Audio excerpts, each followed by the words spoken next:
मैं हूं आपके साथ पलक शर्मा। वक्त हो गया उत्तर प्रदेश उत्तराखंड की बड़ी खबरों का, तो आइए रुक करते हैं प्रमुख खबरों की ओर, जहां पहली खबर चंदौली से है। 4 पहिया वाहन को चोरों ने बनाया निशाना। घर के सामने खड़ी बुलेरो पर अज्ञात चोरों ने किया हाथ साफ। रात को खड़ा कर परिवार चला गया सोने, और साथ ही सुबह जगने पर हुई जानकारी। पीड़ित वाहन मालिक ने डायल 112 को दी है सूचना। थाने में प्रार्थना पत्र देकर लगाई गई गुहार। पुलिस द्वारा जांच पड़ताल और कार्रवाई का आश्वासन। सैयद राजा थाना क्षेत्र के सवैया गांव का पूरा मामला बताया गया।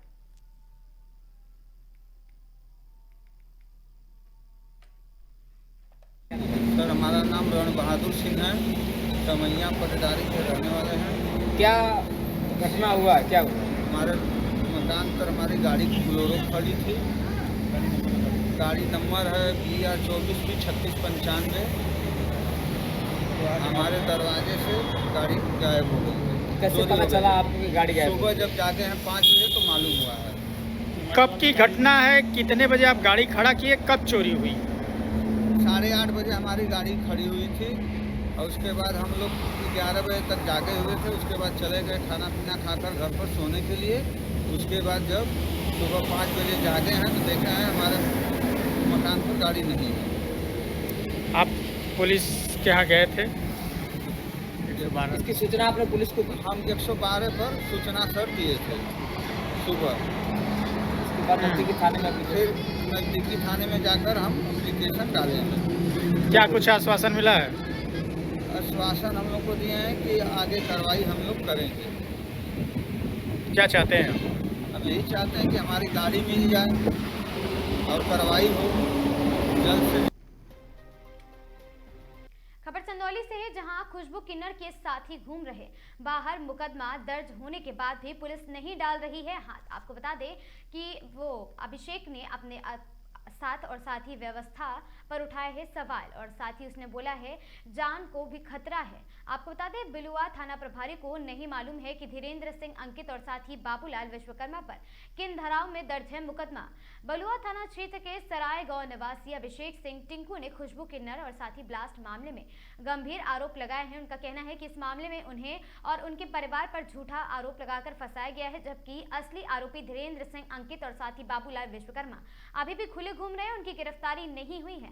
बाद में विकास सिंह की मां कृष्णावती सिंह ने मुख्यमंत्री योगी आदित्यनाथ से मिलकर निष्पक्ष जांच की मांग की है, और साथ ही मुख्यमंत्री के निर्देश पर जौनपुर जिले को जांच सौंपी गई है। विकास के अनुसार जांच में सभी आरोप फर्जी पाए गए हैं और सभी निर्दोष लोग रिहा हो गए हैं। उन्होंने आरोप लगाया कि उन्हें बम ब्लास्ट की साजिश रचकर फंसाया गया था। जांच के बाद खुशबू किन्नर, धीरेन्द्र सिंह अंकित और साथी बाबूलाल विश्वकर्मा पर मुकदमा भी दर्ज। आरोप है कि चंदौली पुलिस मुख्यमंत्री के आदेश की भी अनदेखी कर रही है, और साथ ही बलुआ पुलिस की कार्यप्रणाली पर सवाल उठ रहे हैं, क्योंकि थाना प्रभारी अरुण सिंह को यह भी नहीं पता है कि आरोपियों पर कौन सी धाराओं में मुकदमा दर्ज है। सराय पोस्ट बलुआ जिला चंदौली के रहने वाले हैं। क्या मामला ये है कि एक खुशबू किन्नर और धीरेन्द्र सिंह अंकित और बाबूलाल विश्वकर्मा, इन लोग पे निम्न मुकदमा होता है, जिससे खुशबू किन्नर जेल में निरुद्ध है और अंकित धीरेन्द्र अंकित बाबूलाल विश्वकर्मा ये लोग बाहर घूम रहे हैं, और अंकित 5 गाड़ी से घूम रहे हैं कार्यक्रम में विभिन्न जाके बोलने मुझे कुछ नहीं होगा, और जिसमें कि हमारे ऊपर निर्दोष होते हुए मुकदमा होता है नेम, जिसमें 15 दिन के अंदर हमारे पे इनाम 50,000 का घोषित होता है। और ये इतना दिन का निम्न मुकदमा इनके पे हुआ है, न इनके इनाम हुआ, न प्रशासन द्वारा कुछ इनको पकड़ा जा रहा है। खुले आम घूम रहे हैं 4 गाड़ी 5 गाड़ी लगा के, और कार्यक्रम में जा रहे हैं तो बोल रहे हैं कि मेरा कोई कुछ नहीं कर सकता, और अब इन लोग को बचना है। अभी क्या मांगे यही है कि ये लोग खुलेआम घूम रहे हैं, प्रशासन का कोई कार्रवाई नहीं हो रही है इसको। ये मिले हैं और आश्वासन दिए हैं कि होगा, पर ये खुलेआम 4 गाड़ी से घूम रहे हैं, कोई मतलब नहीं निकल रहा है। जी, मेरा नाम अभिषेक सिंह टिंकू है, ग्राम सराय पोस्ट बलुआ जिला चंदौली के रहने वाले हैं। क्या मामला ये है कि एक खुशबू किन्नर और धीरेन्द्र सिंह अंकित और बाबूलाल विश्वकर्मा, इन लोग पे निम्न मुकदमा होता है, जिससे खुशबू खबर से सिद्धार्थनगर से है, जहां जल जीवन मिशन में भ्रष्टाचार की खुली पोल, हल्की आंधी बारिश से नहीं टिकी क्षतिग्रस्त। और साथ ही आपको बता दें, इटवात नगर पंचायत के करहिया पुल के पास बनी पानी की टंकी लटकने की स्थिति में है। और साथ ही मामूली मौसम बदलाव में ही ढांचा जवाब देने के निर्माण गुणवत्ता पर बड़े सवाल खड़े हुए हैं। इलाके में दहशत, ग्रामीणों ने इसे बताया मौत की टंकी। कभी भी बड़ा हादसा होने की आशंका, लोग दहशत में जीने को मजबूर है। प्रशासन को दी गई सूचना, लेकिन अब तक कोई ठोस कार्रवाई नहीं हुई है। ग्रामीणों की मांग, टंकी हटाकर उच्च स्तरीय जांच कर दोषियों पर कार्रवाई की जाए।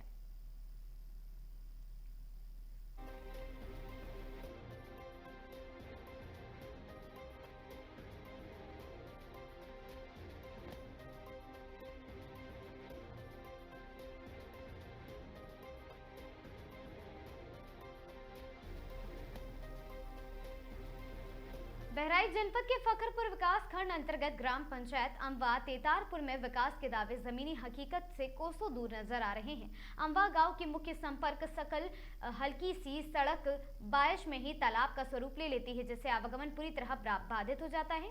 और इसी स्थिति इतनी बदतर है कि ग्रामीणों के साथ साथ विद्यालय जाने वाले छात्र छात्राओं को भी कीचड़ और गंदे पानी से होकर गुजरना पड़ता है। मासूम बच्चों को रोजाना इस समस्या का सामना करना पड़ रहा है, जिससे उनकी पढ़ाई प्रभावित हो रही है। इस गंभीर समस्या को लेकर दिनांक 11 दिसंबर 2023 को समाजवादी मेराज अहमद, मोहम्मद शाहिद और साथी नासिर फरीद समेत दर्जनों ग्रामीणों ने नाली निर्माण की मांग उठाई थी। जिम्मेदार अधिकारियों की अनदेखी के चलते ग्रामीणों में आक्रोश लगातार बढ़ता जा रहा। बड़ा सवाल ये है कि आखिर कब तक अम्बा गांव के लोग इस बदहाल स्थिति में जीने को मजबूर रहेंगे।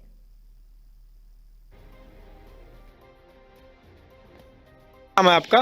मेरा नाम मेराज अहमद है। क्या समस्या है? समस्या ये है कि ये मेरे गांव का संपर्क सड़क है, जो तालाब जैसा स्थिति उत्पन्न हो गया है। सड़क पर जल भराव होने की वजह से विद्यालय में पढ़ने वाले बच्चों को इसी गंदे पानी में होकर आना जाना पड़ता है। जबकि इस समस्या को लेकर हमने दिनांक 11/12/2023 को लिखित शिकायती पत्र खंड विकास अधिकारी को दिया था। नाली निर्माण का मांग किया था। नाली न होने की वजह से जल निकास का कोई व्यवस्था नहीं है, जिसकी वजह से छोटे छोटे बच्चे और गांव के लोग गंदे पानी में जाने को मजबूर हैं। काफ़ी दिनों से ये समस्या बनी हुई है। खासतौर बारिश में ज़्यादा समस्या उत्पन्न हो जाता है और नाली निर्माण की हमने मांग किया था। अगर नाली निर्माण हो जाता तो आज ये जो तस्वीर में आप देख रहे हैं, ये जलभराव की समस्या नहीं होता।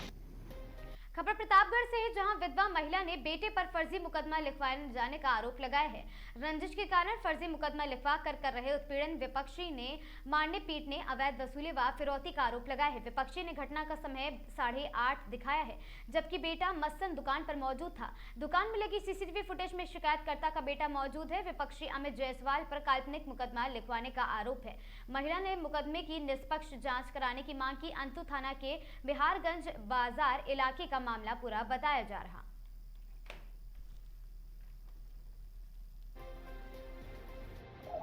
एसपी ऑफिस आई थी। मैं इसलिए आई थी कि मेरा लड़का दुकान पे बैठा था। जैसे दुकान बंद किया मेरा बच्चा, वैसे मेरे बच्चे को पुलिस फेर ली। उनको कुछ मालूम भी नहीं था कि क्या है। क्या नाम है बेटे का? मस्तन। मेरे मस्तन को फेर दी मेरे बच्चे को। खेल के मेरा बच्चा भाग निकला। हाँ, तो फिर उसके ऊपर फर्जी मुकदमा लगा दिया गया मस्तन के ऊपर। जैसे कि वो उतनी टाइम वो सीसीटीवी कैमरे में है दुकान पे, जिस टाइम का मुकदमा लगाया जा रहा है वो सीसीटीवी कैमरे में है, बैठे हैं। कौन लिखवाया मुकदमा? मुकदमा अमित जायसवाल ने लिखाया। अपनी दुकान खोला, मेरी दुकानों को सब बंद करा दिया। मेरी दुकान नहीं खोलने दे रहा है। हम लोग को उठा ले गए। 2 दिन थाने में रखे थे, बहू बेटियों सबको। कोई ऐसी गलती नहीं, फर्जी मुकदमा लिखवाया है तो इसकी जांच करा ली जाए। मेरे मस्तन के ऊपर फर्जी मुकदमा जो लिखाया गया है उसकी जांच करवाई जाए। सही यही चाहती हूँ, बस और कुछ नहीं चाहती। क्या नाम है आपका? रहीमुन्निसा। कहाँ के रहने वाले हैं? ककराहाट। कोई पुराना विवाद भी है? पुराना विवाद की है भैया, वो भी नहीं सही फैसला हो रहा है। गोली उसने चलाया, उसी की गोली उसी की लगी, पूरी बाजार जान रही है। लेकिन कोई कहने के लिए, उसकी आतंक से कहने के लिए तैयार नहीं। उसके आतंक से कोई कहने के लिए तैयार नहीं। मेरा कहीं कुछ नहीं लिखा जा रहा है। मेरे बच्चे मस्तन को कुछ नहीं लिखा जा रहा है। खबर सोनभद्र से है, जहां कई मुद्दों को लेकर ग्रामीणों ने जिलाधिकारी को सौंपा है ज्ञापन। स्मार्ट व प्रीपेड मीटर के खिलाफ लोगों में दिखा है भारी आक्रोश।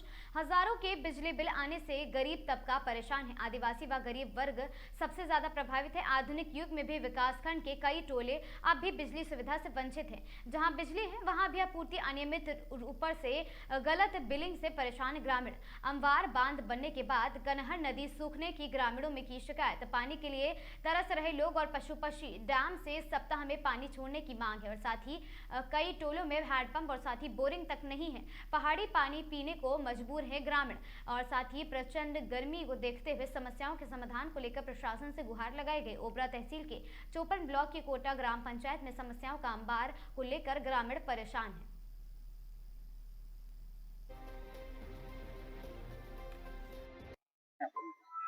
देखिए, हम लोग की ये मांगे हैं। सबसे पहले तो मैं ये कहना चाहूंगा कि जुर्म के साए में लब खोलेगा कौन, और हम भी चुप रहे तो फिर बोलेगा कौन। आज हम सभी कोटा ग्राम पंचायत के वासी, जनपद सोनभद्र जो औद्योगिक संस्थानों से भरा पूरा है, जहां की बिजली पूरे प्रदेश में अपितु भारत देश में जाती है, आज वहीं के निवासी, वहीं के मूल निवासी, वहीं के आदिवासी बिजली के लिए तरस रहे हैं। और जिनके पास बिजली पहुंची है उनके यहाँ पर स्मार्ट मीटर जैसा एक काला रोग लगा करके उनका शोषण किया जा रहा है। आए दिन 2 दिन में 10,000 5,000 बिजली बिल आ जा रहा है। जनता जिसकी भरपाई करने पे मजबूर है। बिजली विभाग को लेकर के आज हम सभी लोग यहाँ पर ज्ञापन देने का आए हैं और साथ में जो हमारे नए जिलाधिकारी आए हैं उनको हम लोग शुभकामनाएं प्रेषित करते हुए एक उम्मीद, एक आकांक्षा लेकर के आए हैं कि निरंतर ही, निश्चित ही इनके कार्यकाल में यहाँ सोनभद्र के वासी और कोटा ग्रामवासी जो उनकी मूलभूत समस्याएं हैं उनका त्वरित जो है कि निस्तारण करेंगे। हमारी कुछ मांगे हैं जो मैं आप लोगों से कहना चाहता हूँ। जो हमारी पहली मांग है वो स्मार्ट मीटर को हटाने की है। स्मार्ट मीटर से पहले मैं ये चाहूंगा शासन प्रशासन से कि आप पहले स्मार्ट गांव बनाइए। जब स्मार्ट गांव बन जाएगा तो हम लोग स्मार्ट मीटर को स्वीकार कर लेंगे। स्मार्ट गांव तो बना नहीं, आज भी गाँवों में बिजली नहीं है, पानी नहीं है, सड़क नहीं है, शिक्षा नहीं है, नाली नहीं है। वो सब न होने के बावजूद भी आप स्मार्ट जैसा एक हम लोगों के ऊपर कुठाराघात करके कहीं न कहीं हमारा शोषण किया जा रहा है। दूसरी हमारी ये मांग है कि कनहर नदी जो आदिवासी बेल्ट के रहने वाले रहवासी जो किनारे रहते हैं, किसान है, आदिवासी है, पशु पक्षी जंगली जानवर हैं, बिल्कुल सूख चुकी है एकदम। और ये सबसे सूखी जब से अमवार का डैम बना हुआ है। हमारी शासन से ये मांग है कि हफ्ते में कम से कम 1 या 2 दिन अमवार डैम का पानी छोड़ा जाए ताकि कनहर नदी में पानी हो और उसके किनारे रहने वाले जीव जंतु, पशु पक्षी और मानव उसका लाभ ले सकें, जो कि आज प्यास से तड़प रहे हैं। कोटा ग्राम पंचायत में आज भी ऐसे कई टोले हैं, मनिजरा, डंडी, हलैया, सराई, बनवा, जहां पर पानी की घोर संकट है। हैंड पाइप नहीं है, लोग चुहाड़ का पानी पीने के लिए मजबूर हैं। कल्याणपुर थाना क्षेत्र के अंतर्गत कल्याणपुर कला गायत्री मंदिर के पीछे पिता की प्रॉपर्टी पर 2 भाइयों के परिवार के बीच विवाद छिड़ गया और साथ ही पीड़ित दिनेश सैनी अराजी नंबर 267 का निवासी है। आरोप है कि कुछ दिन पहले पीड़ित का अपने बड़े भाई, उसका दामाद व लड़की से मकान के आधे हिस्से को बेचने को लेकर विवाद हो गया था और साथ ही जिसको लेकर हम लोग विरोध कर रहे हैं क्योंकि अभी तक सरकारी बंटवारा मकान का नहीं हुआ है और इसके बावजूद भी बड़े भाई अपने अन्य साथी जबरन मकान में निर्माण कार्य करवा रहे हैं और साथ ही मामले को लेकर पुलिस को भी जानकारी दी गई है। पुलिस ने भी हमारी कोई मदद नहीं की है।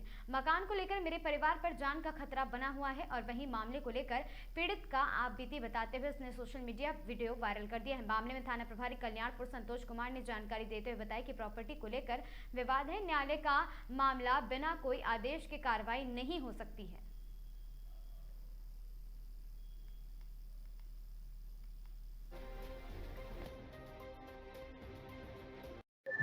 क्या नाम है आपका? सर जी दिनेश सैनी। कहाँ रहते आप हो? कला कल्याणपुर, राज्य संख्या 267। क्या मामला है आपका? मामला ये है सर जी, पिताजी मेरे पिछले साल एक्सपायर हो गए थे। हमें ये बंटवारा चाहते हैं कि बंटवारा मेरा सरकारी हो जाए। बड़ा भाई हमारा जबरदस्ती यहाँ बना रहा, बंटवारा कोई है नहीं, दोनों लोगों के बीच में हुआ। भाई हो आप? 2 भाई हैं सर। क्या मामला हो गया दोनों भाइयों के बीच में? मामला ये हो गया था सर जी, ये जबरदस्ती यहाँ बनवा रहे हैं, आगे का फ्रेंड हमको वहाँ पीछे किनारे दिए दे रहे हैं। तो हम भी सर यही चाहते हैं कि बैठ के सामने सामने बंटवारा हो जाए, हमको भी मेन फ्रेंड चाहिए। सरकारी बंटवारा नहीं हुआ अभी तक? अभी कुछ भी नहीं हुआ सर। प्रार्थना पत्र दिया आपने? कहाँ पे? प्रार्थना पत्र थाने में भी हमने अपनी बात को कही और उसके बाद में मैं कचहरी भी गया, वहाँ सब जो महोदय सब लोगों से मिल भी आया और वहाँ से हमारी यहाँ से कोई सुनवाई नहीं हो रही। क्या आश्वासन दिया जाता है आपको थाने? आश्वासन ये दिया जाता है कि थाने आओ। जब मैं थाने जाता हूँ तो पुलिस आती है, यहाँ काम बंद करवा जाती है। उसके बाद जब मैं थाने जाता हूँ तो उसके बाद फिर काम यहाँ चालू हो जाता है। क्या मांग करते हो? क्या मांग मैं ये करता हूँ कि सर मेरा बंटवारा हो जाए, उसके बाद में वो कुछ भी करें अपने हिस्से में, हमें अपना आधा हिस्सा चाहिए।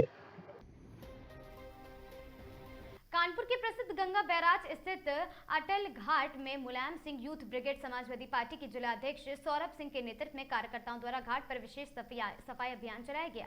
आपको बता दें, जिसमें घाट में मौजूद पुरानी खंडित भगवानों की मूर्तियां, प्लास्टिक, पॉलीथीन व अन्य कचरा सामग्री को एकत्रित कर घाट की सफाई की गई। कार्यकर्ताओं ने संबंधित अधिकारियों पर गंभीर आरोप लगाए हैं, सरकार के विरोध में नारेबाजी करी एवं घाट को स्वच्छ रखने के सभी से अपील की गई है।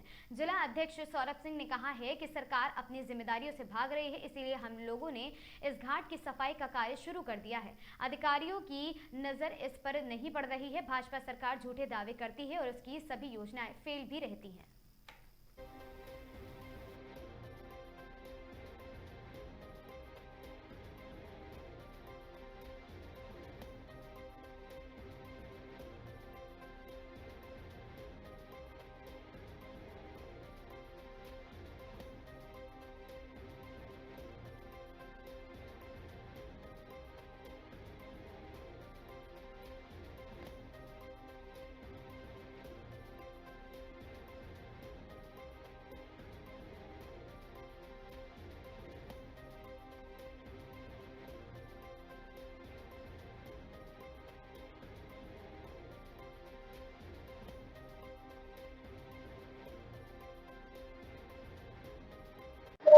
साथियों नमस्कार, मेरा नाम है चंदन सिंह। आप देखें आगाज से, जैसा कि आपको बता दें कि नमामि गंगे योजना जो गवर्नमेंट ने लागू की थी, आप देख सकते हैं कि गंगा में कितना गंदा पानी और ये नाले देख सकते हैं किस प्रकार से गंदा पानी जा रहा है। और आप देख सकते हैं कि किस प्रकार से दूषित हो रही है गंगा माँ। और हम आपको बता दें कि आप देख सकते हैं, देखिए कितना गंदा पानी है। और हमारे साथ में कुछ बात करने के लिए समाजवादी पार्टी के नेता कर आइए, नहीं तो हम जानकारी लेंगे। भाई साहब, आपका क्या नाम? हमारा नाम सौरभ सिंह है, मुलायम सिंह यूथ ब्रिगेड का यहाँ पे जिला अध्यक्ष हूँ, कानपुर में कल्याणपुर विधानसभा। मैं आज सरकार को आईना दिखा रहा हूँ कि ये जो आपने नमामि गंगे योजना शुरू करी थी और इस अटल घाट पर आप एक डायरेक्ट देखेंगे नाले, ऐसे कई सारे नाले, लगभग 3 नाले हम देख रहे हैं जो बिना फिल्टर कर डायरेक्ट गंगा जी में छोड़े जा रहे हैं। जबकि बगल में 100 मीटर की दूरी पे यहाँ पर फिल्टर की बढ़िया व्यवस्था, बढ़िया फिल्टर प्लांट लगा हुआ है। तो क्या ये वो सारे नाले क्या उसके थ्रू नहीं आ सकते थे? उससे न गुजर के उनको किनारे से जो है डायरेक्ट आप जो घाट का एरिया छोड़ दिया, आप घाट से बाईपास लेकर जो है आप डायरेक्टली गंगा जी को छोड़ रहे हैं। क्या नमामि गंगे योजना यही कहती है कि डायरेक्ट सीवर और गंदे नाले जो है गंगा जी में छोड़ दिया जाए? गंगा हमारी आस्था का विषय है। इस आस्था के साथ हम लोग ये देख रहे हैं कि इस अटल घाट के अंदर, जबकि इसका उद्घाटन खुद स्वयं प्रधानमंत्री, प्रधान सेवक नरेंद्र मोदी जी आगे यहाँ तो कार्यक्रम करे थे और इसका उद्घाटन वही करे थे। आप उस दिन भी एक घटना देखें, नरेंद्र मोदी जी का पैर फिसल गया था। बहुत सारे भाषणों में, बड़े बड़े चुनाव में उन्होंने कहा था कि माँ गंगा ने हमको बुलाया, माँ गंगा ने हमको बुलाया है। माँ गंगा ने बुलाया था तो आपको आईना भी दिखा दिया था। माँ गंगा का साफ निर्देश था कि आप जाइए, कहीं और जाइए। आपने माँ गंगा के नाम पर सरकार बनाई और माँ गंगा को बेसहारा छोड़ दिया। हजारों करोड़ रुपए आप मिलकर बंदर बांट कर गए। आप सरकार पूरी तरह विफल हो चुकी है। नमामि गंगे के नाम पे हजारों करोड़ रुपए इन लोगों ने खा लिए। माँ गंगा की स्थिति वैसी की वैसी है। हम सभी समाजवादी और युवा साथियों ने अब ये जिम्मेदारी ली है। अगर सरकार अपनी जिम्मेदारी से पीछे हटेगी तो हम सभी लोग इस जिम्मेदारी को उठाएंगे और इसकी साफ सफाई से व्यवस्थाओं को लेकर इन जितने भी कर्मचारी जिनकी जो है व्यवस्थाएं फैली हुई है, जितने भी कर्मचारियों के जो हक की बात होगी हम लोग उठाएंगे और यहाँ नहीं, सड़क से लेकर सदन तक बात लेके जाएंगे। गंगा पर अत्याचार बंद करो, बंद करो, बंद करो। गंगा पर अत्याचार बंद करो, बंद करो, बंद करो। समाजवादी पार्टी जिंदाबाद, जिंदाबाद, जिंदाबाद। वादे नहीं परिणाम चाहिए, गंगा माँ को सम्मान चाहिए। वादे नहीं परिणाम चाहिए, गंगा माँ को सम्मान चाहिए। वादे नहीं परिणाम, लोग करना बंद करो, गंगा को साफ करो। देश यादव जिंदाबाद, जिंदाबाद, जिंदाबाद। समाजवादी पार्टी जिंदाबाद, जिंदाबाद, जिंदाबाद। डोंगियों होश में आओ, डोंगियों होश में आओ, होश में आओ। हाय हाय हाय हाय हाय हाय, मोदी हाय हाय हाय हाय मोदी हाय हाय हाय हाय हाय। मेरा नाम हरिप्रसाद कुशवाहा है। मैं समाजवादी पार्टी का जिले का प्रभारी हूँ कार्यालय का। आज जो समाजवादी पार्टी के यूथ टीम ने ये काम किया है गंगा माँ की सफाई के लिए, ये अत्यंत ही सराहनीय और मौजूदा सरकार के लिए बड़ा ही निंदनीय कार्य है, क्योंकि कानपुर नगर के विकास के लिए सबसे अधिक पैसा कानपुर महानगर में नगर निगम को आता है। जिनकी जिम्मेदारी है यहाँ की साफ सफाई रख रखाव किया जाए। करोड़ों का रुपया महीनों में सालों में इनके यहाँ पर आता है, उसके नाम पर कोई साफ सफाई नहीं होती है, दफनकर बांट करके खा जाते हैं। तो आज जो यूथ टीम ने ये काम करके दिखाया, समाजवादी पार्टी ने ये संदेशा दिया है कि असली धर्म के ठेकेदार धार्मिक केवल समाजवादी पार्टी के लोग हैं। समाजवादी पार्टी के लोग दिखावा नहीं बल्कि काम करके दिखाते हैं। उनको आस्था है, ईश्वर के अंदर आस्था है, भगवान के अंदर, गंगा माँ के अंदर आस्था है। और जो दूसरे लोग सरकार चल रही है, ये केवल धर्म के नाम पर ढोंग करते हैं और धर्म के नाम पर जनता का पैसा लूटते हैं। सरकार का पैसा बहाने का काम गंगा के नाम पे कर रहे हैं, इसको शीघ्र से शीघ्र रोका जाए। किस कार्य से आप लोग जाए करते हैं? मेरा नाम आदित्य द्विवेदी है और मैं समाजवादी पार्टी यूथ ब्रिगेड का कानपुर ग्रामीण का जिला उपाध्यक्ष हूँ। आज हम लोग अपने जिला अध्यक्ष आदरणीय सौरभ सिंह जी के नेतृत्व में यहाँ जो गंगा माँ की जो दुर्दशा कर रखी है सरकार ने, ये सरकार आई थी, मुझे याद है जब ये सरकार आई थी तो सभी हिंदुओं ने इस बात में सबसे ज्यादा स्वागत किया था इस सरकार का कि कम से कम धार्मिक मामले में सरकार अच्छा काम करेगी, क्योंकि इस उत्तर प्रदेश का मुख्यमंत्री एक महंत है, एक योगी आदित्यनाथ है। तो सबको उम्मीद थी, जितने कहीं ना कहीं विपक्ष के लोगों को भी उम्मीद थी कि चलो कुछ भी खराब काम करे, कम से कम धर्म के मामले में अच्छा काम करेंगे, गंगा को साफ करने का काम करेंगे। पर आज हम लोग देख रहे हैं कि धर्म के नाम पर उन्होंने नमामि गंगे प्रोजेक्ट चालू किया, उससे केवल अपने अरबपति मित्रों को फायदा पहुंचाने का काम कर रहे हैं, कोई भी काम नहीं कर रहे हैं। यहाँ पे देखिए, और जिस तरीके से यहाँ पे हम आज देखते हैं, हम लोग का दिल एकदम व्यथित हो उठा है, हम लोग की आत्मा एकदम व्यथित हो उठी है कि जिस तरीके से यहाँ पे भगवान की मूर्तियां इतनी गंदी हालत में यहाँ पे पड़ी हैं। जो लोग ये सब काम करते हैं, मैं उनसे पूछना चाहता हूँ, क्या आप अपने किसी घर के सदस्य को इस हालत में यहाँ पे फेंकना चाहेंगे? ये हमारा अटल घाट का जो उद्घाटन करा था हमारे प्रधानमंत्री नरेंद्र मोदी ने करा था, शिलान्यास करा था हमारे विकास पूर्वक आदरणीय मुख्यमंत्री आदरणीय अखिलेश यादव जी ने। और जब मुझे याद है जब नरेंद्र मोदी आदरणीय प्रधानमंत्री यहाँ पे उद्घाटन करने आए थे तो उनके पापों का उनके पाप जो उन्होंने पाप करे उसका ही नतीजा था कि उनका पैर फिसल गया था। हालांकि हम लोग इस बात पे खुश नहीं है कि हम लोग के देश के प्रधानमंत्री का पैर फिसल गया था, लेकिन जो पैर फिसला था गंगा माँ का साथ इशारा था कि यहाँ से हट जाओ मेरे सामने से, मेरी इतनी दुर्दशा करिए तो मैं यहाँ पे आऊंगी दिखाने, हट जाए यहाँ से मेरे सामने से।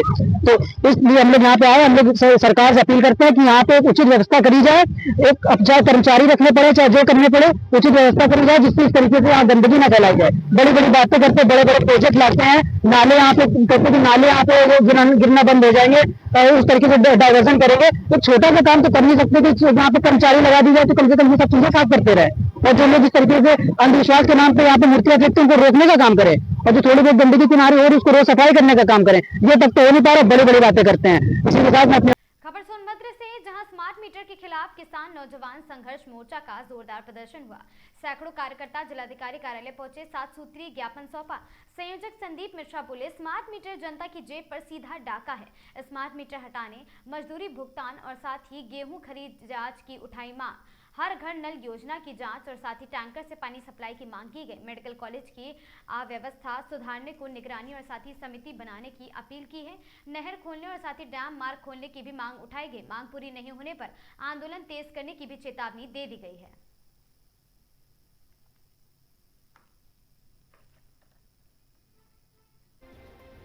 नौजवान संघर्ष मोर्चा का प्रतिनिधि मंडल ज्ञापन माननीय मुख्यमंत्री जी को देने आया है और ज्ञापन के प्रमुख 6 बिंदु हैं, जिसमें सबसे पहला तो आप स्मार्ट मीटर जो सीधे सीधे जनता के जेब पे डाका है, और आप समझिए कि एक देश में बिजली विभाग के 2 कानून हैं।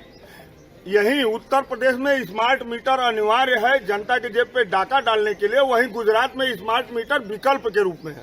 तो हम ये कहना चाहते हैं मुख्यमंत्री जी से कि एक देश में दो कानून, आप लोगों की पार्टी बहुत ज्यादा दो कानूनों के विरोध करती है, फिर भी आज दो कानून किस तरह से लागू किए जा रहे हैं। पहली मांग किसान नौजवान संघर्ष मोर्चा की है कि तत्काल स्मार्ट मीटर तुरंत हटाए जाए।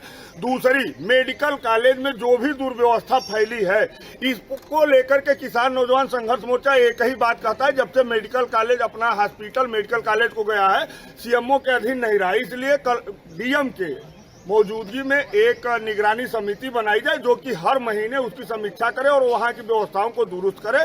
तीसरी चीज, वहां मरीजों को पेयजल नहीं है, तत्काल 2 वाटर कूलर ओपीडी पे और इमरजेंसी पे लगाए जाए जिससे कि आम मरीजों को पेयजल की सुविधा इस प्रचंड धूप में मिल सके।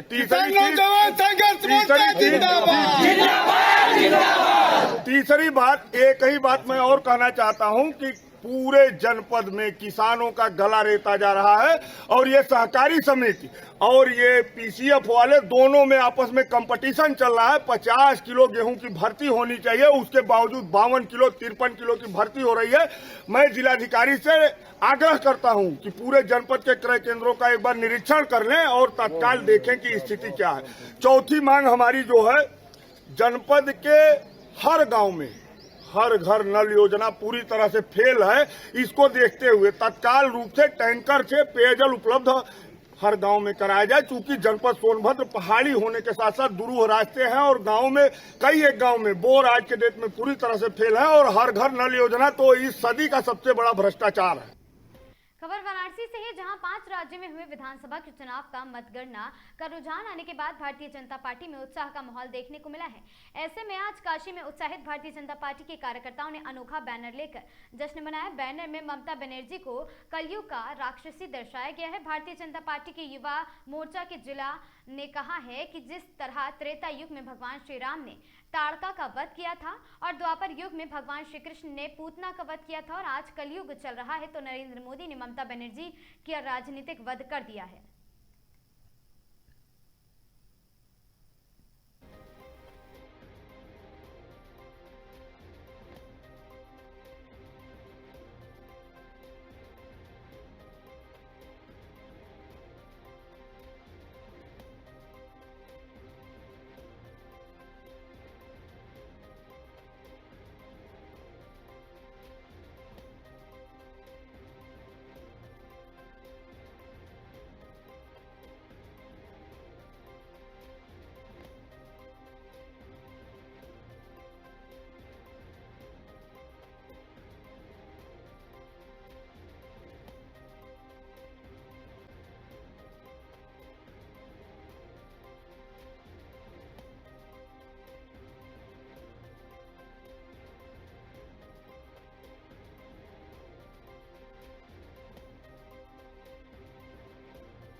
क्या शुभ नाम है आपका? शिशिर सिंह विक्की, जिला मंत्री भाजपा युवा मोर्चा। किस तरीके का पोस्टर आप लोग आज जारी किए हैं? आज बंगाल का रिजल्ट आना है, तमाम 4 और राज्य में साथ।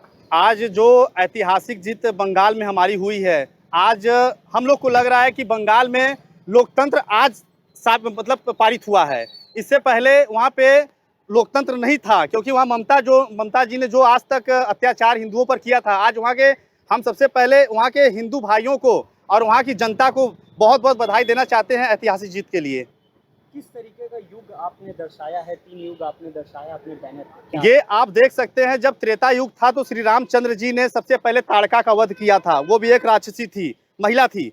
दूसरा था द्वापर युग जब आया तो कृष्ण भगवान ने पूतना का वध किया था, वो भी राक्षसी थी। और तीसरा युग जब चल रहा है, इस समय कल युग चल रहा है, तो उसमें माननीय प्रधानमंत्री मोदी जी ने आज बंगाल में ममता बनर्जी का वध किया है। वही बैनर आज हम लोग को देश को दिखाना चाहते हैं कि जो भी राक्षस धरती पे पैदा होगा, आज नहीं तो कल धरती पे कोई ना कोई उसका अंत करने के लिए वो आएगा ही, कोई ना कोई उसका वध करने के लिए। तो किसी ना किसी चीज का अति होता है, उस चीज को अति मत करिए। ममता जी से हम ये भी कहना चाहते हैं कि उनके अति का अत्याचार भर चुका था, पाप का घड़ा भर चुका था, जिसको आज जनता ने स्वीकारा है। जनता भी सोच रही थी कि हम अपने मत का प्रयोग करके उनको ऐसा जवाब देंगे, ना तो उनका विरोध करने नहीं गई थी, उन्होंने अपने मत का प्रयोग करके ममता को हराया है और भाजपा को ऐतिहासिक विजय दिलाया है।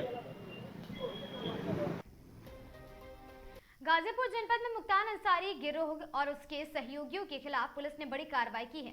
ऑपरेशन वज्र के तहत बीती रात 5 थानों में 12 पुलिस टीमों ने एक साथ दबिश दी है। इस दौरान गिरोह के कुल 61 लोगों को निशाना बनाया गया है। पुलिस ने करीब 24 संदिग्ध सहयोगियों को हिरासत में लेकर पूछताछ की है। उनके वर्तमान क्रियापालकों और साथ ही क्रियाकलापों और शास्त्रीय लाइसेंस के बारे में जानकारी ली गई है। पुलिस के अनुसार जिन 61 लोगों के खिलाफ कार्रवाई की गई है उनके नाम पूर्व में शस्त्र लाइसेंस थे। और साथ ही आपको बता दें कि जिन्हें निरस्त किया जा चुका है, गिरोह के कुल 90 शस्त्र लाइसेंस रद्द किए गए थे, जिनकी भौतिक सत्यापन यानी फिजिकल वेरिफिकेशन की जा रही है। पूछताछ किए गए व्यक्तियों के डोजियर भी भरे गए हैं जो भविष्य में संगठित अपराध से लड़ने में सहायक होंगे।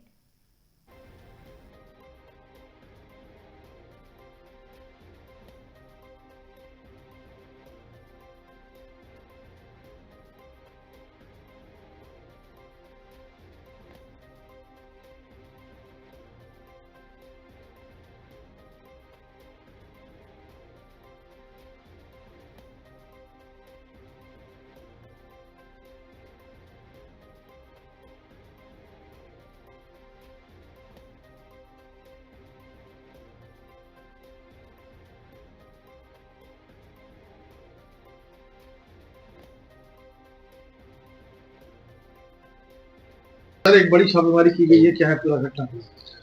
कि गोपनीय जानकारी हम लोग को प्राप्त हुई थी कि IS 191 मुख्तार अंसारी का जो गैंग है उसके सदस्यों के द्वारा कुछ अवांछनीय गतिविधियां जनपद में की जा रही हैं एवं माहौल बिगाड़ने के प्रयास भी किए जा रहे हैं। उसी के क्रम में गाजीपुर पुलिस के द्वारा ऑपरेशन वज्र चलाया गया, जिसमें 61 लोग जो चिन्हित लोग थे IS 191 गैंग के, उन सदस्यों के यहाँ पर हमारी 12 टीमें एक साथ 5 थाना क्षेत्रों में रेड हुई है और उनके वहां से लगभग 24 लोगों को, 2 दर्जन लोगों को अभी तक हिरासत में लेके उनसे पूछताछ की जा रही है। इसके अतिरिक्त जो लोग उपस्थित नहीं मिले हैं उनको भी, उनके परिजनों को हिदायत की गई है एवं उनके लिए भी विभिन्न जनपदों में हमारी टीमें इस समय गई हैं ताकि उनको भी हम लोग पूछताछ के लिए ला सकें। गहनता से उनसे पूछताछ की जा रही है। ये वो 61 लोग हैं जिन सब के पास असलहा थे और इनके असलहों कर विभिन्न स्तर पर कार्रवाइयां निलंबन या निरस्तीकरण की हुई हैं। तो एक एक असलहा कुल 90 असलहा इन 61 शस्त्रधारियों के खिलाफ पास थे। तो उन सभी असलहों को हम लोग फिजिकली वेरीफाई कर रहे हैं कि वो कहाँ पर जमा है और उनका करंट स्टेटस भी चेक कर रहे हैं। इसके अतिरिक्त प्रत्येक व्यक्ति का डोजियर भी भरवाया जा रहा है और डोजियर में हम विभिन्न जानकारियां ले रहे हैं जो कि संगठित अपराध से हमें लड़ने में मदद करेगा। तो ये इस स्तर पे कार्रवाइयां की गई हैं और ये कार्रवाइयां आगे आने वाले दिनों में और भी कठोर रूप लेंगी और भी कठोर ढंग से इस गैंग के विरुद्ध एवं संगठित माफिया के विरुद्ध हम लोग कार्रवाई करेंगे। इस संबंध में परिवार वालों से पूछताछ? बिल्कुल, मुख्तार अंसारी की मृत्यु पूर्व में हो चुकी है, लेकिन मुख्तार अंसारी के पास भी शस्त्र थे।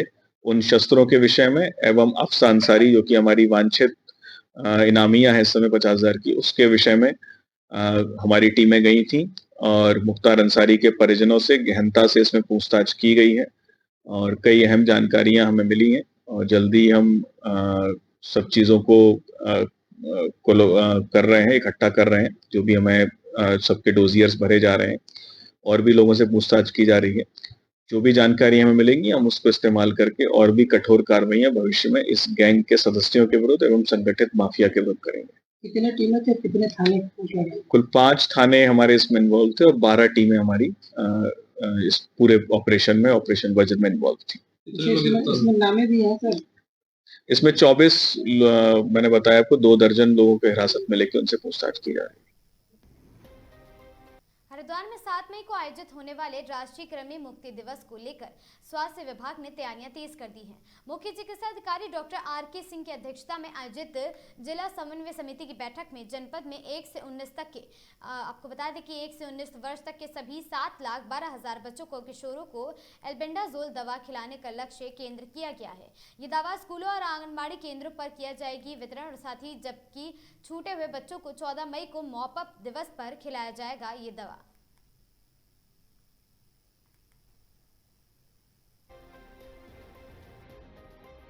जिसको हम एनडीडी बोलते हैं, वो 7 मई को हमारा स्टार्ट होगा और 14 मई को उसका मापअप राउंड है। और लगभग 7,12,000 स्कूली बच्चे हैं जो 1 साल से 19 साल तक के बच्चे हैं, उनको टैबलेट दी जानी है। 1 से 2 साल तक आधी गोली देनी है, 2 से 3 साल जो है हम आधी गोली जो है पानी में घोल के देंगे, उसके उपरांत पूरी गोली उनको दी जाएगी। और ये टीचर और हमारे आशा वर्कर, हमारी एएनएम्स, हमारे स्कूल जो आंगनबाड़ी हैं, ये सभी लोग इसको खिलाएंगे। देखिए, इस गोली को देने से कई बार हमारी जो है मानसिक विकृतियां भी आती हैं, जिसको कि हम मान सकते हैं कि हमारा जो मानसिक वृद्धि, जो दिमाग का तेज होना जिसे बताते हैं, एक अगर हमले लैंग्वेज की बात करें तो उसमें रुकावट करता है, साथ साथ खून की कमी का एनीमिया पैदा करता है। इसको रोकने के लिए देखा गया है कि शुरू में लगभग 70% से ज़्यादा जब ये प्रोग्राम नहीं चल रहा था, तो लोगों में स्वाइल, जो क्योंकि प्रॉपर लोग हैंड सैनिटाइज नहीं करते हैं, हाथ नहीं धुलते हैं, उसकी वजह से जो बैक्टीरिया और डिफरेंट तरीके के हमारे क्रीम होते हैं वो अंदर पेट में चले जाते थे। और इसको रोकने के लिए जब किया गया तो इस समय लगभग 38% के आसपास कमी आ गई है बच्चों के साथ। और हमारा ICDS CDPO को और खंड शिक्षा अधिकारी तक जा चुका है और ऑलरेडी मीटिंग भी आज हमारी इंचार्ज के द्वारा की जानी है। रुड़की हरिद्वार पुलिस की ओर से ऑपरेशन प्रहार के तहत ताबड़तोड़ कार्रवाई की गई। एसपी देहात शेखर चंद्र सुयाल के द्वारा आज 4 अलग अलग बड़े मामलों का खुलासा किया गया। आपको बता दें, अच्छे कार्य करने वाले पुलिसकर्मियों की सम्मानित भी किया जाएगा उन्हें। और साथ ही आपको बता दें कि रुड़की गंग नहर कोतवाली पुलिस ने फायरिंग करने वाले 2 आरोपियों को गिरफ्तार कर लिया है। रुड़की के पाडली गुर्जर निवासी ने बताया है कि 19 अप्रैल रात को घर पर कुछ अज्ञात लोगों ने जान से मारने की नीयत से फायरिंग की थी और जिसको पुलिस द्वारा गंभीरता से लेते हुए टीम गठित कर तत्काल कार्रवाई के निर्देश दिए थे। पुलिस ने दोनों आरोपियों को न्यायालय पेश कर जेल भेज दिया गया। और साथ ही आपको बता दें, वहीं मेवड़ खुर्द में हुई लाखों रुपए की चोरी का पुलिस ने 24 घंटे के अंदर खुलासा किया है। और साथ ही मेवड़ खुर्द मकान में घुसकर चोर ने हाथ साफ कर ही दिया है।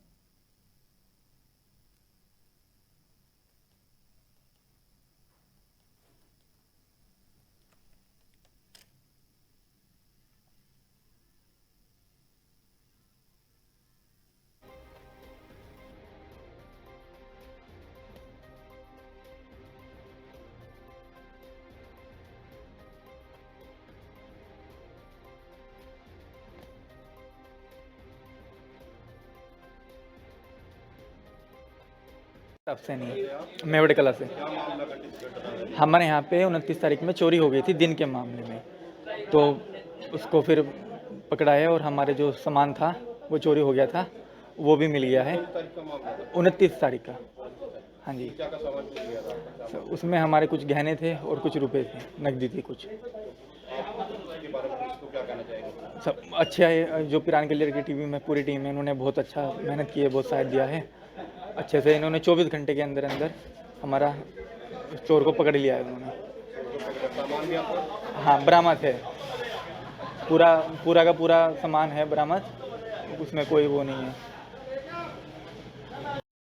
टीवी देखे गए, सर्विलेंस पे काम किया गया, तो फाइनली एक अभियुक्त जिसका नाम गुलशेर पुत्र नासिर है, लंढोरा मंगलोर थाना क्षेत्र का रहने वाला है, जिस पे पहले से ही 5-6 मुकदमे ऑलरेडी दर्ज हैं चोरी के और आर्म्स एक्ट के।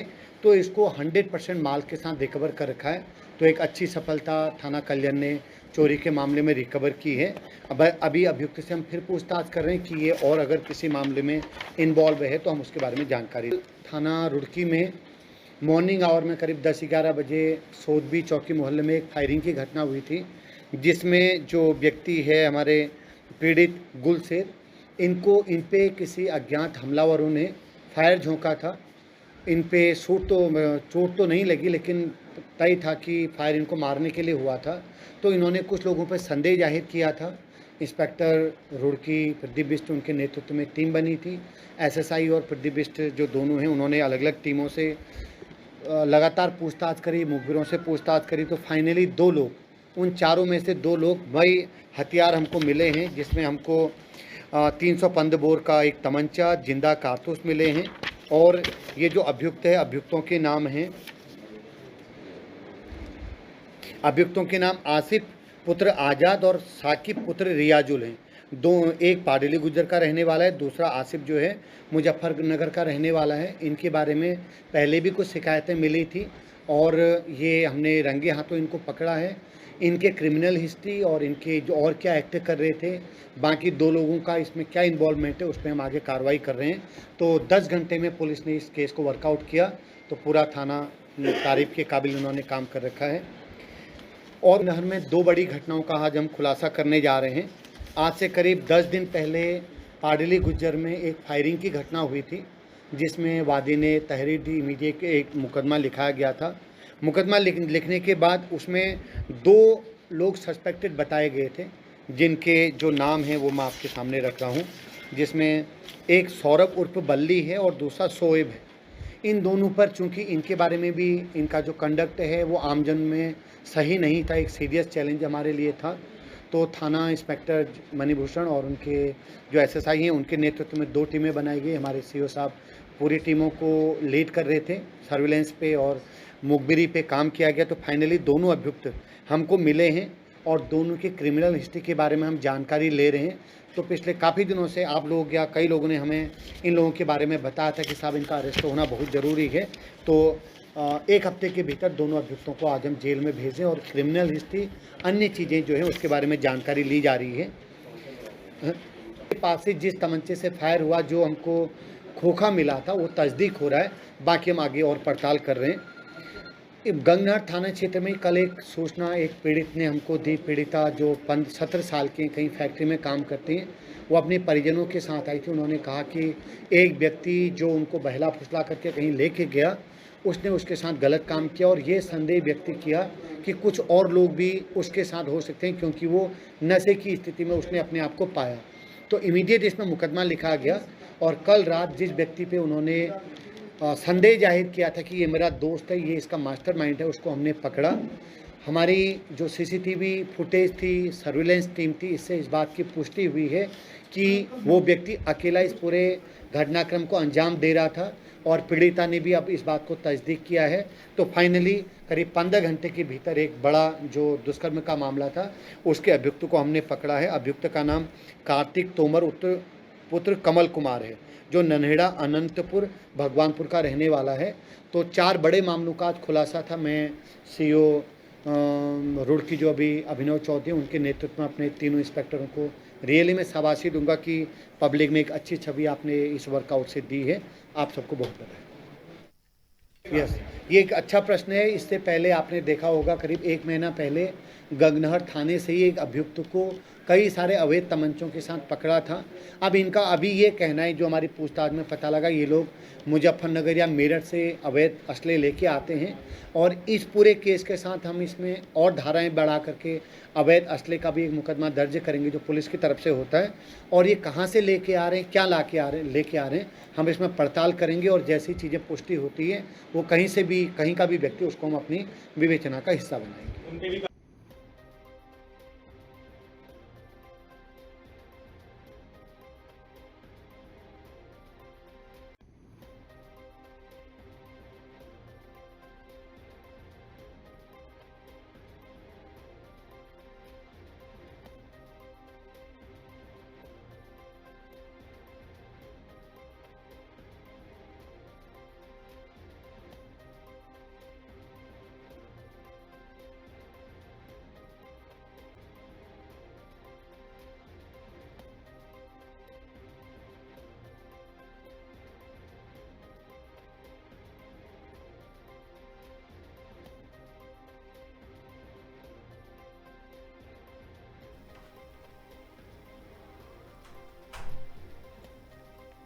खबर ऋषिकेश से, जहां तीर्थ नगरी ऋषिकेश में पहली बार हाई स्कूल इंटर की परीक्षाओं में टॉप करने वाले 250 छात्र छात्राओं को सार्वजनिक मंच से सम्मानित किया गया। छात्रों को मेडल और साथ ही प्रशस्ति पत्र देकर उनकी हौसला अफजाई की गई। स्कूलों के प्रधान अध्यापकों और साथ ही शिक्षा की गुणवत्ता बढ़ाने के लिए उनको मोमेंटो देकर सम्मानित किया गया है। आपको बता दें, इस कार्यक्रम को मेधावी सम्मान संगम का नाम दिया गया, जिसमें शहर के तमाम स्कूलों में अपनी प्रतिभा का लोहा मनवाने वाले 250 छात्र छात्राएं शामिल हुए हैं। और साथ ही आपको बता दें कि वहां पर आए छात्र छात्राओं ने शिक्षा के क्षेत्र में अधिक बेहतर प्रदर्शन करने का वादा भी किया है।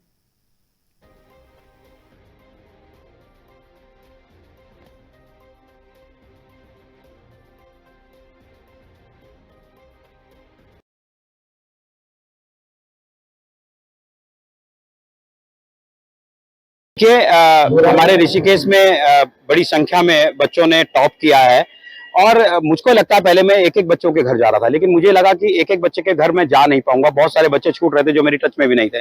फिर मैंने स्कूलों से संपर्क किया और स्कूलों से लिस्ट ली और मुझे लगा कि मुझे सब बच्चों को सम्मानित करना चाहिए। और हमारी ऋषिकेश युवा फाउंडेशन है, उसके माध्यम से उनके अध्यक्ष दीपक गोनियाल जी, सचिव सागर जी के माध्यम से हमने एक ये कार्यक्रम आयोजित किया और इस कार्यक्रम के माध्यम से मुझे लगता है कि सब बच्चे बहुत खुश हैं और हमको हर उस बच्चे को अप्रिशिएट करना चाहिए जो बच्चा किसी भी प्रतिभा में आगे हो, ताकि दूसरा बच्चा ये देखे कि इस बच्चे को प्रोत्साहित किया गया, मैं भी कुछ करूंगा तो मुझे भी प्रोत्साहित किया जाए तो वो भी आगे बढ़ेगा। बहुत सारे बच्चे ऐसे हैं जिनके मदर फादर बहुत डाउन टू अर्थ हैं, कोई पुताई का काम करते हैं, कोई मैकेनिक का काम करते हैं, वो भी टॉप तक पहुंचे हैं। तो एक संदेश है, जिन बच्चों को सारी सुविधाएं मिल रही है उसके बावजूद भी पढ़ाई नहीं कर रहे हैं, लेकिन इन बच्चों ने वो संदेश देने का काम किया है कि सीमित संसाधनों पर, कम संसाधनों पर, जीरो संसाधनों पर भी पढ़ाई की जा सकती है और टॉपर बना जा सकता है। तो वो हमारे ऋषिकेश के लिए, हमारे उत्तराखंड के लिए बहुत ही सम्मानजनक है और मैं आज अपनी समिति की ओर से और अपनी ओर से अपने आप को गौरवान्वित महसूस कर रहा हूं कि हम इन टॉपर बच्चों को सम्मानित कर रहे हैं। रुद्र सिंह रावत। 93.4% आए हैं। NDS। कैसा लग रहा है आज आपको सम्मानित किया गया? अच्छा लग रहा है, गुड फीलिंग, गुड टुडे। और पढ़ाई किस तरह की? पढ़ाई बेसिकली मैंने ज़्यादा पढ़ाई तो मैं करता नहीं था, बट मैं जब भी पढ़ता था मैं पूरे डेडिकेशन के साथ ही पढ़ने की कोशिश करता था। तो लाइक उसी रीज़न से मेरे इतने परसेंट आए हैं। मैंने सैम्पल पेपर्स भी किए हैं और NCERT भी पूरी करी है अच्छे से प्रैक्टिस। तो आपको नहीं लगता कि बहुत ज़्यादा भी आ सकते थे? बेसिकली मैं मैथ्स में और ज़्यादा आ सकते थे और SST में और ज़्यादा आ सकते थे, तो मेरी परसेंटेज और अच्छी बनती, बट अब जो हो गया है उसको बदल नहीं सकते हैं। I am satisfied with my marks because मैं 12th में अच्छा करने की कोशिश करूँगा और आगे और भी अच्छा करने की कोशिश करूँगा बाकी एग्जाम्स में। मेरा नाम अनीशा राणा है। आप कितने परसेंट आए आपको? मैं 10th क्लास के बोर्ड्स दिए, मेरी 90.8% आई है। कैसे आपने इतने नंबर ले लिए? वैसे तो मैं अपने मार्क्स से सेटिस्फाइड नहीं हूँ, क्योंकि मैंने एक्सपेक्ट बहुत ज़्यादा किया था 95-96 तक, बट मैंने पूरा साल मेहनत करी। जितने हमारे स्कूल में बहुत सारे मॉक टेस्ट होते थे, मैंने उन सारे मॉक टेस्ट को दिया और प्री बोर्ड में किया और हाफ ईयरली एग्जाम्स हैं, UT थे, मैंने सब में बहुत मेहनत करी। तो इस वजह से फिर मैंने मतलब हर टाइम रात को भी मैं रेगुलरली कंसिस्टेंटली पढ़ती थी, तो इस वजह से मैंने अचीव कराई। आज का सम्मान मिला, कैसा लग रहा है? अच्छा लग रहा है। इससे पहले मैं एक और जगह भी गई थी, अपने वहीं हमारे मतलब लोकेलिटी में करवाया था, मैं वहां भी गई थी, मुझे बहुत अच्छा लगा और खुशी हुई। क्या नाम है आपका? अनीशा राणा। कौन सी क्लास है? क्लास 10th, अब 11th में गई। श्री देव सुमन विश्वविद्यालय कैंपस में छात्र संघ समारोह धूमधाम से मनाया गया, जिसमें सांस्कृतिक कार्यक्रमों की धूम रही है। कार्यक्रम में कैबिनेट मंत्री सतपाल महाराज, राज्य मंत्री राम सिंह खेड़ा और साथ ही विधायक प्रेमचंद्र अग्रवाल पहुंचे और साथ ही भाजपा कार्यकर्ताओं ने मंत्री का गर्मजोशी के साथ फूल माला पहनाकर स्वागत किया है। कैबिनेट मंत्री सतपाल महाराज ने कहा कि छात्रों में भारी उत्साह देखने को मिला है। ये समारोह युवाओं को एक नई दिशा देने की, उनकी छुपी हुई प्रतिभा को निखारने का एक बेहतरीन मंच है।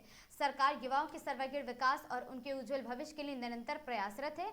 और साथ ही विश्वविद्यालय ने छात्रों ने उत्तराखंड की लोक संस्कृति और अन्य पारंपरिक नृत्यों की शानदार प्रस्तुतियां दी हैं। और साथ ही छात्र संघ पदाधिकारी और कई छात्रों ने आयोजन में बढ़ चढ़कर हिस्सा लिया और कैंपस का माहौल ऊर्जावान बना दिया था।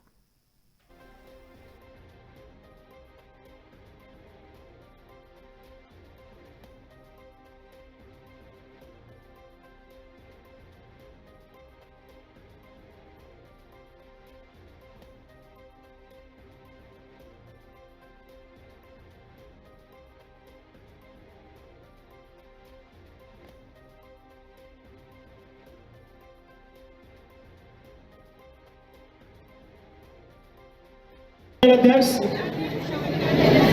हमारे आदरणीय, जिनका सदैव हमारे पार्टी पे बहुत आशीर्वाद है, मनोज सैनी जी, पार्षद के रूप में राजू बीस जी, माधवी गुप्ता जी, आशु ढंग जी,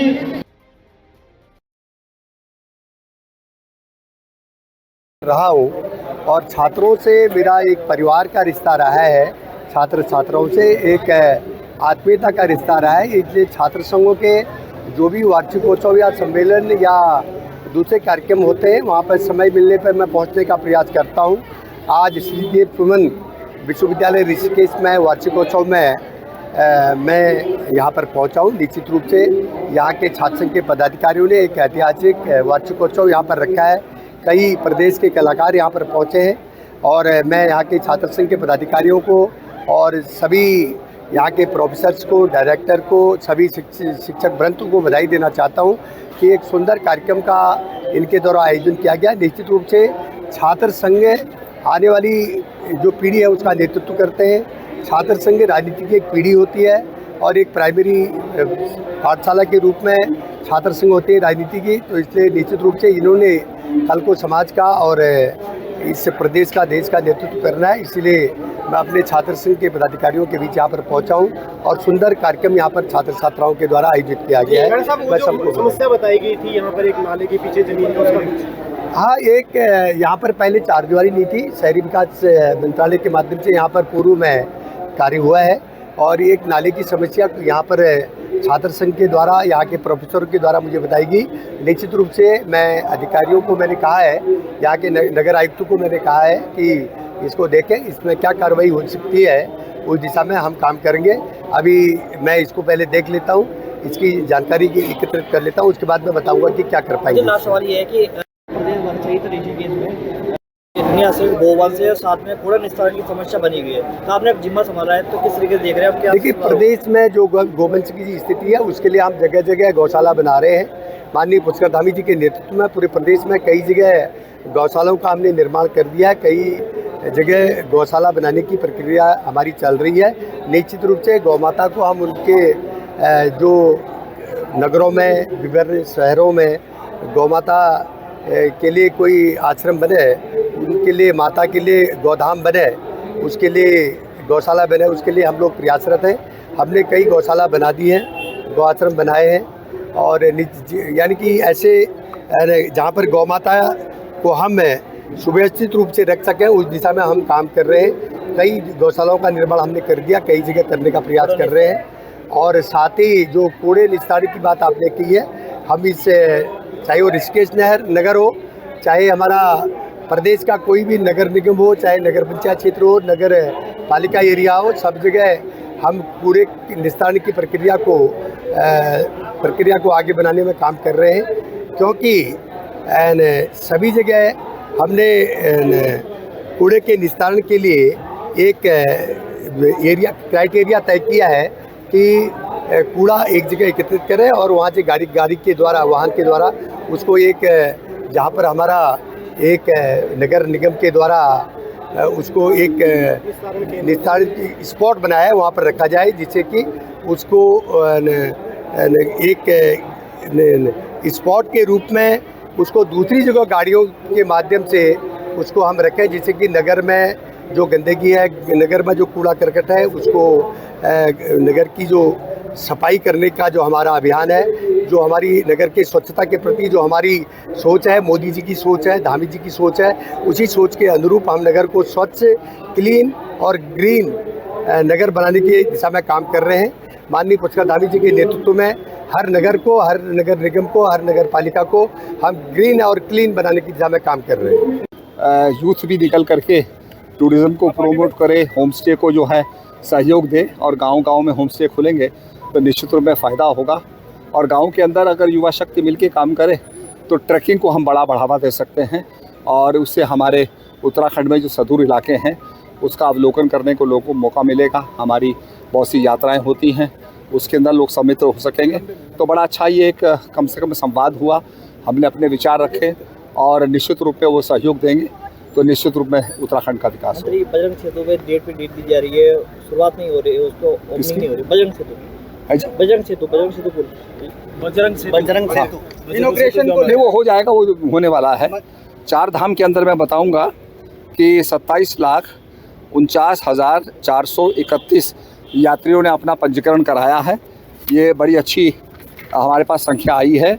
और जो कुल दर्शन जो हुए हैं 3 तारीख तक, यमुनोत्री के अंदर 98,200 34 लोगों ने दर्शन प्राप्त किए हैं। गंगोत्री में 97,193 लोगों ने दर्शन प्राप्त किए हैं। केदारनाथ में 3,08,025 लोगों ने दर्शन प्राप्त किए हैं और बद्रीनाथ के अंदर 1,59,466 6,62,918 लोगों ने जो हैं दर्शन प्राप्त किए हैं। तो बड़ी अच्छी संख्या है और जितनी गर्मी नीचे पड़ेगी निश्चित रूप में यात्री बढ़ेगा और हमारी यात्रा और भी तेजी से चलेगी। खासतौर पर चारधाम यात्रा चल रही है, गैस की किल्लत ऐसे में सामने आ रही है जिसको लेकर होटलों के भी दाम बढ़े उसका समाधान मुख्यमंत्री जी ने किया है। वो जाके मिले थे केंद्रीय मंत्री जी से और उन्होंने कहा कि हम गैस की सप्लाई करने जा रहे हैं। होटलों के दाम बढ़े हुए हैं, उसको लेकर क्या कहेंगे जो अभी खाने के नहीं, हम तो आग्रह करेंगे लोगों से कि भाई दाम कम करें और निश्चित रूप में उन्हें प्रॉफिट हो ही रहा है, आगे भी प्रॉफिट होगा। पर इस समय हमें किसी का फायदा नहीं उठाना चाहिए, उचित दाम लेने चाहिए। धन्यवाद। सरोवर नगरी नैनीताल भवाली मार्ग पाइंस के पास पर्यटक का वाहन खाई में गिर जाने से एक पर्यटक की घटनास्थल पर ही मौत हो गई, जबकि 2 अन्य पर्यटक घायल बताए जा रहे हैं। सूत्रों से मिली जानकारी के मुताबिक राजस्थान के पर्यटक का यह वाहन, जिसका नाम थार था, बताया जा रहा भवाली से नैनीताल की ओर जा रहे थे और साथ ही पाइंस के पास सड़क के पैराफिट तोड़ते हुए वहां खाई में लगभग 200 फीट नीचे मीटर जा गिरे हैं। और साथ ही आपको बता दें कि माहौल चीख पुकार में बदल गया और वहां लोग जिसकी सूचना पर पहुंचे हैं और साथ ही घटना को पुलिस सूचना मिलते ही तल्लीताल पुलिस घटनास्थल की सूचना मिलते हुए वहीं मौके पर पहुंची है और फायर ब्रिगेड के जवान मौके पर पहुंचे। राहत और बचाव कार्य शुरू कर दिया गया।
इन खबरों में आज के लिए बस इतना ही। ऐसी खबरों से लगातार जुड़े रहने के लिए बने रहें हमारे साथ और देखते रहें आगाज टाइम।